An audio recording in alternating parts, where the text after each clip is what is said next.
indignation. There's a difference kung ang motibo ko ay personal, di ba? Yes. For example, ininsulto ako ni Lisa Marcos. Sasabi ko, sasampaling kita. That is not righteous indignation. Kasi personal yan eh. Pero pag sinabi mong righteous indignation, yung anger mo, yung galit mo, nagmula sa isang action ng isang tao, denoting profound moral lapses.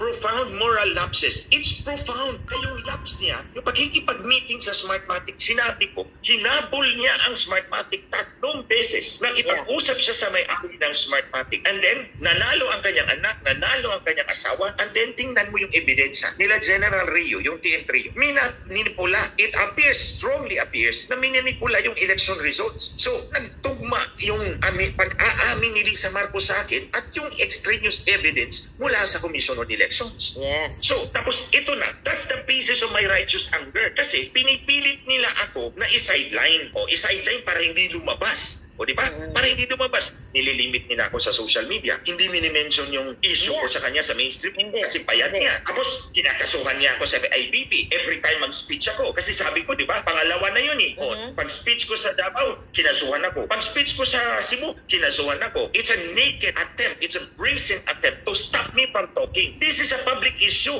Kaya this is righteous indignation. That's the context na sinabi ko yun. Hindi pambabastos yan. That's a righteous indignation. And there's no better example than Jesus Christ himself. Pinick up ng mainstream media yung pagtatanggol ni Garin kay Lisa Ahas. Pero dito sa article, sinasabi ng mainstream media na ito exactly na Chong made the statement during a prayer rally in support of Pastor Apollo Quiboloy and Sunshine Media Network that turned into an anti-Marcos rally. So itong media na to, they missed the information yung pinaglalaban mo na patungkol sa pakikipagsabuatan ni Lisa sa Smartmatic. Siya, paano nila tinitwist, paano nila tinatanggal yung pinaka-importanting issue na inusap mo doon o sinabi mo during the prayer rally. Di ba? Yes, Ate Claire, tama ka dyan. Again, yun ang mga kababayan.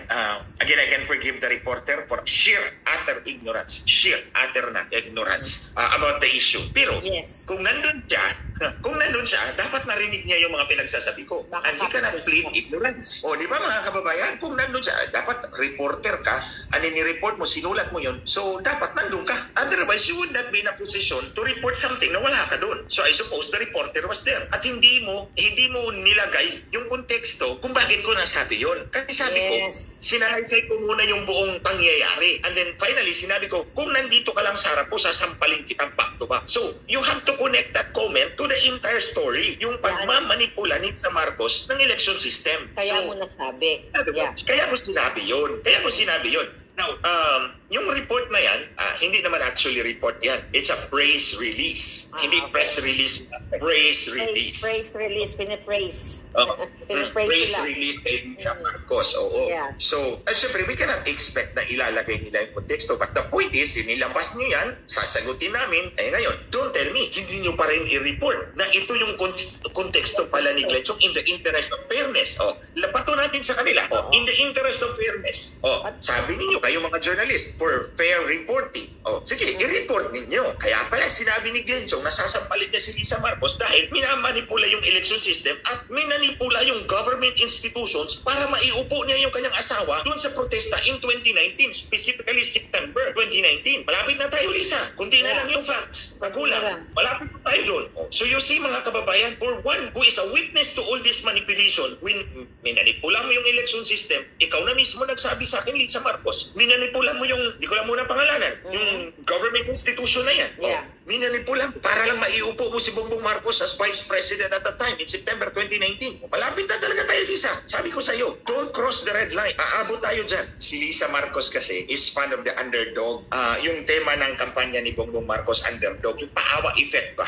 Yung paawa effect as in malinis ang budhi nila. Okay? So ganito mga kababayan, tingnan niyo ang katayuan ni Lisa Marcos, babae siya. Ginamit nila yon because the weaker sex is ang babae. Kaya nga ang pinili ko na kataga, remember, that's very calculated. Ang pinili ko, sampal, hindi suntok. Kasi kung lalaki ka, Lisa, sinuntok na kita.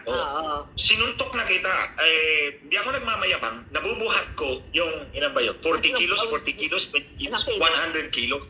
Nabubuhat ko yung 100 kilos. Siguro pag natamaan ka, So hindi ko ginamit yung katagalan yun, sampal, kasi babae ka. But nevertheless, even if you are babae, hindi ka naman babae kung umasta eh. Sinuntok mo ang di umano, sinabi ko di umano ha, kasi hindi talaga ko bilib na si Marcos ang totoong nanalo, pero dinagdagan ng boto, hindi na yung katanggap-tanggap na resulta. So, di umanong Pangulo ng Pilipinas, sinuntok mo sa mata. Sige, lubusin na natin. Sino nagkwento sa akin? Si Ivan Uy, Secretary ng DICT. I remember very well. Alam nyo na, ako ang nagsumbong kay Ate Claire.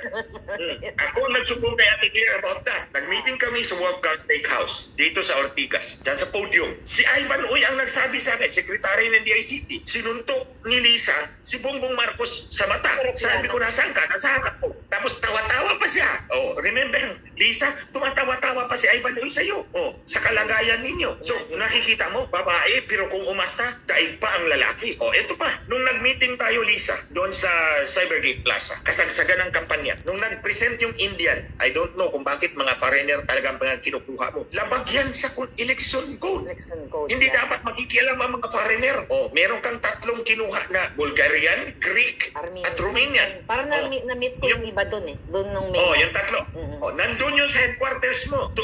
Tumulong yun sa kampanya ninyo. That's illegal. Kasi hindi nga tayo pwedeng tumanggap ng contribution from foreigners. Di ba? Malinaw yan. Sa Batas Pambansa bilang 881. Hindi pwedeng tumanggap ang kandidato ng contribution from foreigners. The point is, para hindi ma-influensahan tayo ng mga banyaga. Eto, nagdala ka ng tatlong banyaga. One of them is a member of the Greek Parliament. Dating membro. Katulad ko, parang congressman din siya. Kaya palagi kaming nag-uusap. So, yung Indian, nagpipresent doon sa screen kasi nandun siya sa India. Okay. Biglang namatay yung internet. Biglang namatay yung internet. Tinawag si Rian, yung head ng internet doon sa Cybergate. At sinakal niya sa harap namin. Yes. Sinakal niya. Dito sa liit, ipalit mo yan ngayon. You see, lahat kami, na-shock kami doon. Nandun si Hubert Guevara, nandun si Ivan Uy, nandun ako, nandun si Leo Kirobit. Marami kami. Nakakita sa iyo, Lisa, kung paano mo, how you treated yung pobreng empleyado mo. Lisa, you see, Janet Garin, Congressman Garin, ginagamit niyo yung pagkababae ni Lisa, pero kung umasta, daig pa ang lalaki. Baligurin ko na lang, susuntukin na lang kita. Given that context. Imagine, sinusuntok mo yung asawa mo, tapos yung empleyado mo, sinasakal mo sa harap ng maraming tao. As if, I don't know, kung anong feeling ng empleyado niya. Baka nalusaw yun sa hiya. Put yourself in the context sa paa ng empleyado ni Lisa Marcos na sinakal niya sa harap ng maraming tao. Put yourself in that shoes. How would you feel?